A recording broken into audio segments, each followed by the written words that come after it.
It is a great satisfaction to greet you, and I hope you find yourself well, both you and your pet. In today's video we will talk about the following. Small dog syndrome. Why are small dogs so annoying? Let's find out now. What is small dog syndrome? Small dogs tend to show high reactivity, incessant barking, and an inability to calm down. They have a bad temper and are very upset by something as simple as the doorbell. They can also be aggressive, especially on a leash, or behind a fence. So what causes small dog syndrome? Small dog syndrome is caused by insufficient training, exercise, and socialization. Many owners acquire small breeds in the belief that caring for them will not be as time-consuming and labor-intensive as a large dog. This is definitely not true. Small dogs will require the same amount of outings, attention, and training as large breeds. It is true that the more imposing a breed of dog is, the more commitment owners have to achieving good behavior. Unfortunately, with small dogs it is much easier to ignore bad behaviors. A leash Doberman can be a danger to the handler and everyone around him, but a leash Chihuahua can be quickly picked up and carried away. Many owners choose to do this rather than use training and handling protocols to correct the behavior. While it's an in-the-moment solution, you won't be teaching your small dog how to behave. How to prevent and correct small dog syndrome. Do you want to avoid small dog syndrome in your small dog? Check out these tips and tricks. 1. Your small dog still needs exercise. Many small breeds spend their entire lives in your home and garden without daily walks. Small dogs need daily exercise, just like large dogs. They may not need as much exercise as larger dogs, but they still need to get out and about. Ideally, a small dog's exercise should consist, at least in part, of walks, because they are both mentally and physically very good.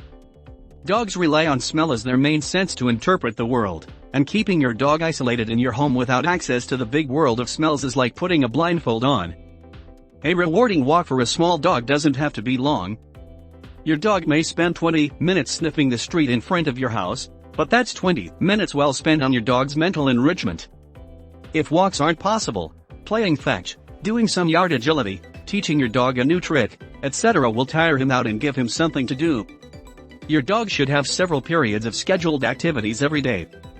You can mix and match them. For example, you could take a walk in the morning, to the park in the afternoon, and a training session before bed. 2. Small dogs need socialization. You should socialize your dog exactly as you would if he were a large breed. That means taking him to puppy and socialization classes, exposing him to new places frequently, and taking him to public places like an outdoor mall or restaurant patio. Dogs need continuous exposure for the first 2 years of their lives to form lasting positive memories. Even after those 2 years, you should regularly take your dog to different places and let him experience new situations. 3. Watch out for dog parks. Some dog parks can be helpful in tiring out pups and giving them much-needed social experiences. On the other hand, some dog parks are frequented by dogs that are already misbehaving, and that behavior can wear your dog down. If your dog park has dogs that bark, bite, and display reactive or aggressive behaviors, don't take them there. It will make small dog syndrome worse. Instead, look for other parks.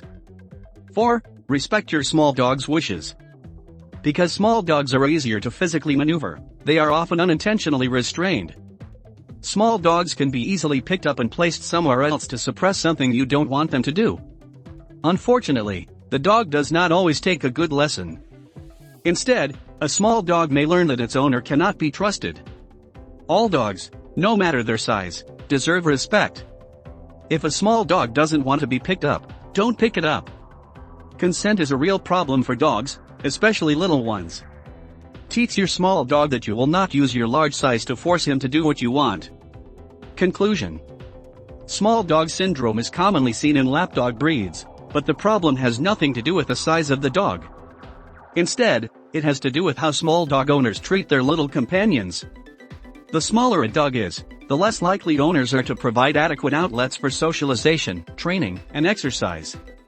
Dogs of all sizes need structure and routine to behave well at home. In addition, they must visit public places to develop good manners in all situations. Would you like to have more professional information, and especially updated about your dog? Visit the website below in the description of this video. Do not stop subscribing to the channel, comment, and share the video. You're very well, thank you.